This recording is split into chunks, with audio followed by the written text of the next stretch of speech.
Charlotte Hågård, welcome back to Global Woman Club. We're very excited to have you.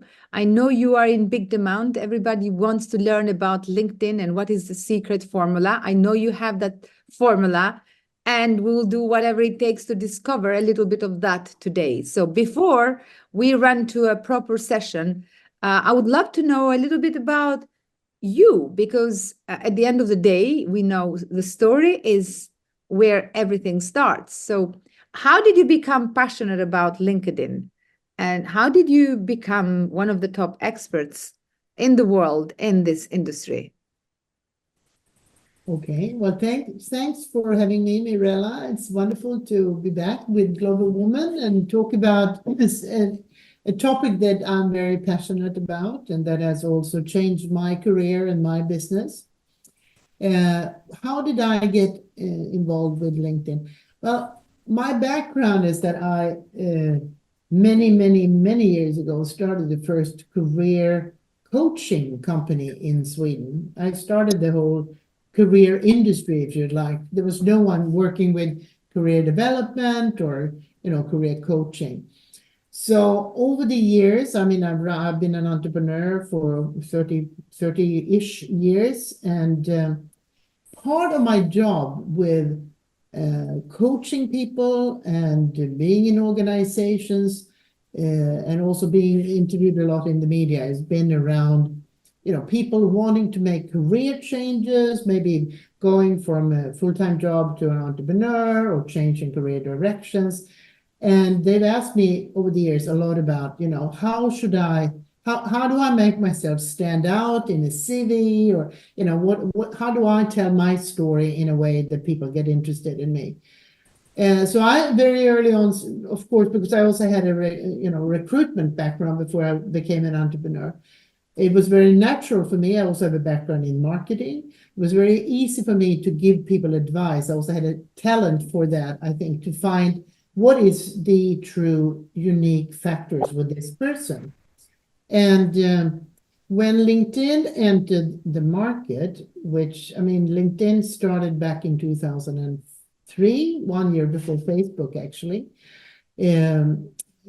I joined 2007, and then LinkedIn was only in English, and, it had started, and, not that many people, I don't know how many hundreds of thousands of people who were in there then, but it became a natural thing for me to put my own profile there. And I really like the idea of LinkedIn that, they want to connect people with opportunities all, everywhere. Now, so anyway, I had something happen that changed everything. And this is, good when it comes to storytelling, because that was really an event that happened to me. And all of a sudden, 2012, so it must have been, 11, 12 years ago, I was contacted by an American journalist who writes for BBC and Wall Street Journal. And she wanted to interview me about what did I think about the paper CV? When you looked for jobs, you posted in the real mail. You went to the mailbox, you had paper CVs. But now with LinkedIn, etc., everything is going digital. And she interviewed me, and I asked her, how did you find me? I live in the suburb of Stockholm in Sweden. She lives in America. And remember, this was 12 years ago. The internet wasn't really that big back then. But she said something that changed everything for me.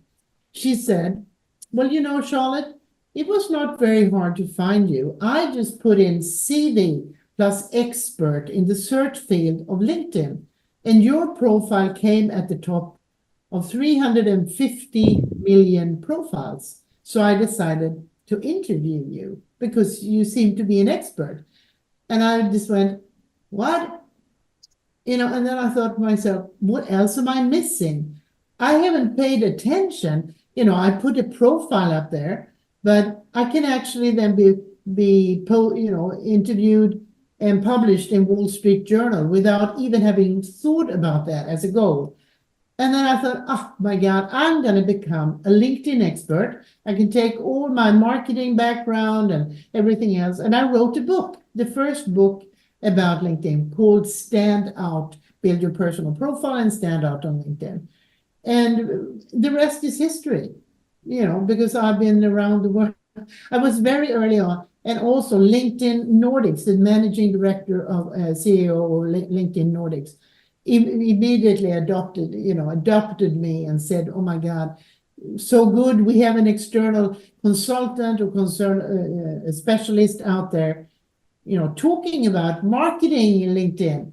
So I have been associated with LinkedIn. I'm not paid by them, but I've been recommended by them for many, many, many years.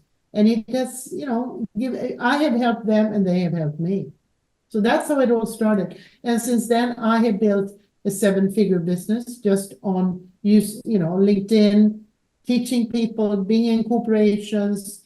Oh my God, I've been, working with South Korean startups, working with global women, working with large corporations, entrepreneurs, private people, you name it. That was a long introduction, but that's incredible. Yeah. Sometimes it just takes one event and it can change the whole direction. But you were very smart to spot it on, because it could be anybody say, hey, where did you find me? Oh, I found it Instagram. But that doesn't mean that I can start thinking, oh, maybe there is more out of this. Maybe it's more I can explore. But I love the way you put your thinking in a correct way, where it said, that must be something. So what are people missing in LinkedIn? What do you see that other people still can't see? Yeah, it's a good question. There's quite a few things, but let's pick a few. First of all, people are spending far too less time there. Going to LinkedIn once a month or twice a month doesn't do it, and a lot of people are telling me, oh, I'm not getting anything out of LinkedIn. It's not for me, but it's for everyone. People that I help have, their businesses are boosted, and, a lot of things are happening. But, and I will talk about this when I run, when I do my seminar, but people are spending too little time there. People don't really understand what they're supposed to do. People understand they need to have a profile, but very often the profile, you put a profile there and you never improve it, or you don't update it. It's outdated. Most of all, it's boring. It's really a place where you could have, it's like a web page. I mean, people go to LinkedIn, they Google you, they get your link to your LinkedIn profile and click, they go there. It takes 3 seconds and they're there. And I don't think people are prepared to get visitors like that. So they put things there, and it's like a very boring CV, with just past stuff. LinkedIn is a dynamic platform where you can really market yourself, brand yourself, have interesting conversations with people. So that's, another thing. And a third thing is, of course, that they're inactive. Only 3% of all LinkedIn members are actually active on the platform. It's so easy to build a brand on LinkedIn and get an audience, but it seems like people haven't really gotten, it's hard. What do I do? How do I do it? There's a lot of insecurity. And that's why entrepreneurs, it's a perfect platform for entrepreneurs. A lot of people who have a job, who are employed are, of course, a little cautious. Oh, what about, can I go out and do anything? Or how will my manager look at this or whatever? But don't worry, there's 1 billion. So you're saying that people on LinkedIn today. People worry too much. And I get that. And that's an excuse, because many times I hear people say, oh, I don't want to put that much LinkedIn because my work or my boss or my colleagues, but they don't. Even I work with women entrepreneurs. They do the same thing in other social media platforms, and they say, oh, I don't want to put that much. I have my Instagram private. I have my life private. So there is no such thing private when you're a public figure. And if Yeah. you're your own business, you are public. Business is public. And who is going to run your business for you? So I can completely relate with these excuses. But how do we break these myths that social media is like a website, as you said, it is not for fun, is not to show what you're eating or where you're going on holiday. Nothing wrong with that. Honestly, yes, it's your life. But for at the end of the day, it's about you being existent. When people Google you, do they find something about you? Do they find about your work? Do they find about your mission? Is there any way that you can make it easier for people to connect with you? So that's why experts like you not only raise awareness about the importance of visibility and exposure, and especially LinkedIn for me is my the favorite platform, to be honest, and but also make it professional and not boring, as you're saying. So from your experience, so what is the worst scenario that you have seen, for example, as you work with clients, and what is the journey you've taken them in such a short time to see, like, this is how it was before and this is how it is now? Well,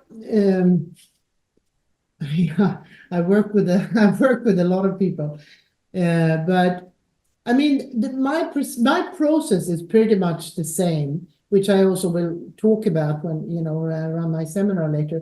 But you have to understand how LinkedIn works, and you have three success factors. It's your profile, your network, and your activity. So you need to have some idea about this, how you want to stand out, and how you want to work your LinkedIn. Most people are just they put a profile and then they have no clue, what am I doing? So let's see, if we take someone like, well, I had or for example, sometimes I see people even don't put a photo, or they put a photo that is not a portrait, but is a photo, maybe, I don't know, outside by the bushes or in the park or having lunch or dinner. And so according to you, what is acceptable and what is not acceptable in LinkedIn? Yeah. Well, when I work with someone, we always start with assessing the profile, because that's where it all starts. It's all about you. And you need to go through, I mean, when I work with someone, we always look at, what is your goal? What do you want? How do you want to stand out? What is your brand? What do you want to communicate, and to whom? And then we go through the profile, and you need to, LinkedIn, like I said, is a dynamic platform. It's like a website. You can't create a website and then it looks the same for 3 years. You change and evolve, and so does the need for updates and stay relevant. And your LinkedIn profile also needs to stay relevant. So I think you need to work with, some of the things like, a great background photo, a professional photo, a good title. Everything with LinkedIn is around being picked up by the algorithms of LinkedIn, which means you need to have the right keywords. So LinkedIn, when people are looking for someone with your skills or your type of services that you're offering, you will come up in their search tree. So you will be there on the first page. And it's quite easy on LinkedIn because it's all based on algorithms. But you need to understand how and where you put all these competences and keywords, and that you have the relevant ones. But and there are certain parts on the LinkedIn profile that are more important than others, and you need to make sure that you actually have those filled in the correct way. So there are a few things. It's not just like putting a photo and your name and that you're an entrepreneur. You need to think this through. But if you do this and you're active on the platform, it's very easy to start getting leads, start getting attention, getting network requests, etc. So it doesn't take, I think it's like people think, I need to climb a mountain to get to anywhere. No, you need to start walking and you will get somewhere. Amazing. Thank you so much, Charlotte. I can definitely resonate, not only because you are saying it, but also I have practiced it myself based on the advice and the mentoring that you have given me. So I'm very happy with my progress and all the changes that I've made.